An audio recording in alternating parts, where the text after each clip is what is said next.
Okey, Assalamualaikum. Di sini ada sekeping ayat. Ayat yang pertama. Ini ada sekeping ayat. Ayat yang kedua. Okey. Oops. Nanti stay tune sampai habis video ni untuk tengok apa ayat ini dan bagaimana untuk cantumkan ayat ini menjadi macam mana untuk cantumkan dua ayat ini untuk jadikan satu ayat dengan menggunakan kata hubung atau dalam bahasa Inggerisnya sebagai conjunction, because dan so. Dan so. Okay, stay tune.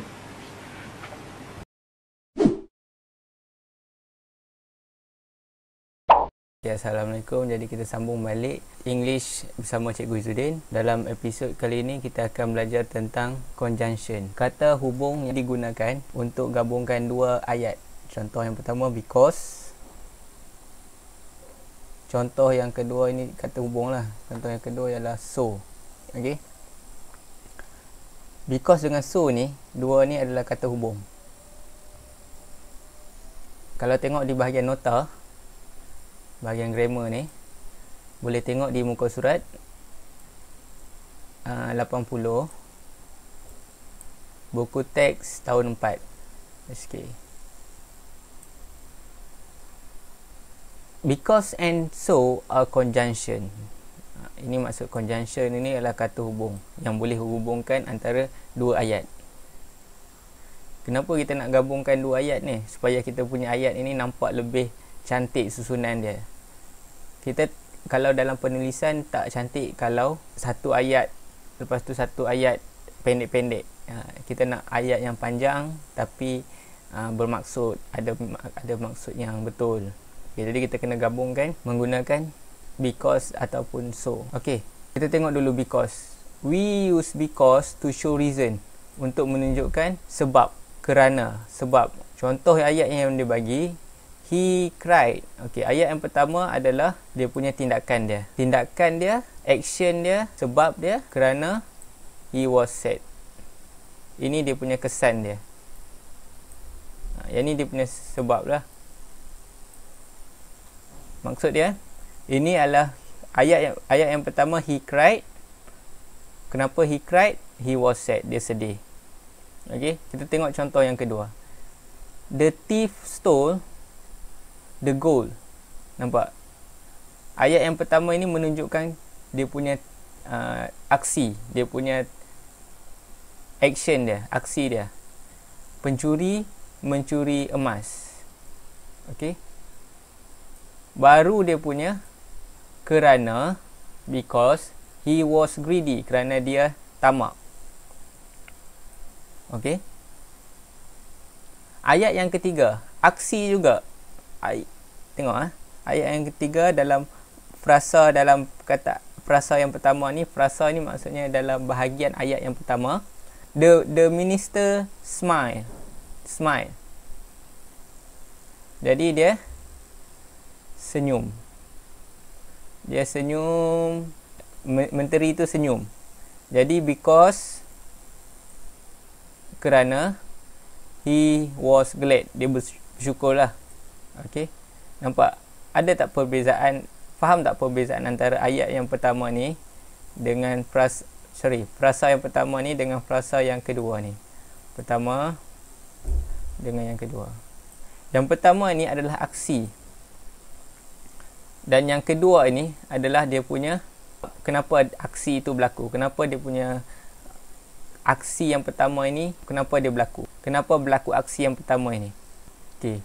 Bila kita nak guna so, we use so to explain a result of an action, untuk menunjukkan keputusan tentang aksi itu. Okey. Ayat yang pertama dan ayat yang kedua, frasa yang pertama dan frasa yang kedua. Frasa yang pertama ini adalah dia punya keputusan dia, dia punya tindak balas dia.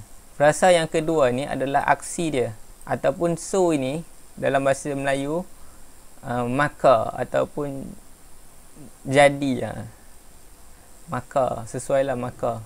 He was sad, dia berasa sedih, maka He cried. Dia menangis. Pertama sekali kita kena kenal pasti dulu mana satu yang aksi, mana satu yang kesan kepada aksi tu. Kesan dia punya efek dia, result dia. Mana satu yang menyebabkan aksi lah. Kita tengok contoh yang kedua lah. The thief was greedy. Ini adalah kesan dia. Nampak? Ayat yang pertama, kalau frasa yang pertama dia kesan, jadi kita akan gunakan so. Jadi he stole the gold. Kesan daripada dia tamak, greedy ni tamak. Sorry, tulisan buruk sikit sebab pakai mouse. Greedy ni tamak, jadi ataupun maka dia mencuri emas. Berbeza dengan yang because. The thief stole the gold, dia buat dulu kerana dia buat mencuri. Ni aksi ni dia mencuri emas kerana dia tamak. Yang ini dia tamak, jadi dia mencuri emas. Nampak ada perbezaan tu.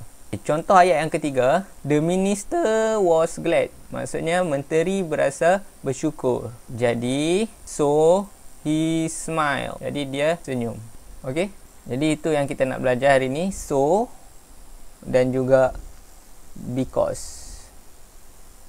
Okey, apa ayat yang tadi kita nak tunjuk awal-awal? Ayat yang pertama ialah he gets 1,000 subscribers. Okey, ulang lagi sekali. He gets 1,000 subscribers. Okey. Ini adalah kesan ke aksi ataupun kata kerja dia dapat.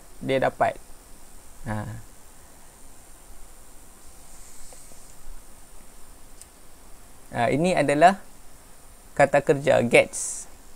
Kita tengok kata kerja lah. Kata kerja dan kata adjektif. Kalau kata kerja di depan, he gets, dia dapat.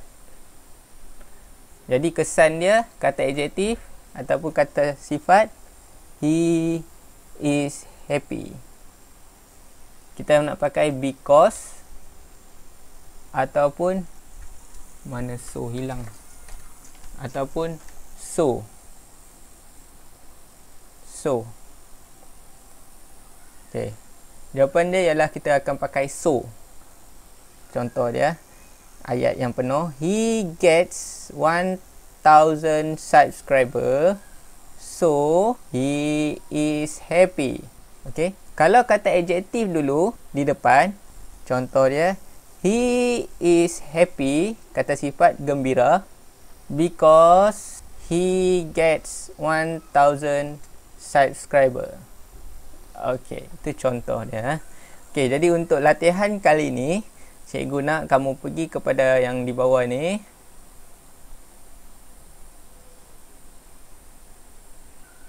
Complete the sentences using because or so ataupun so. Okey.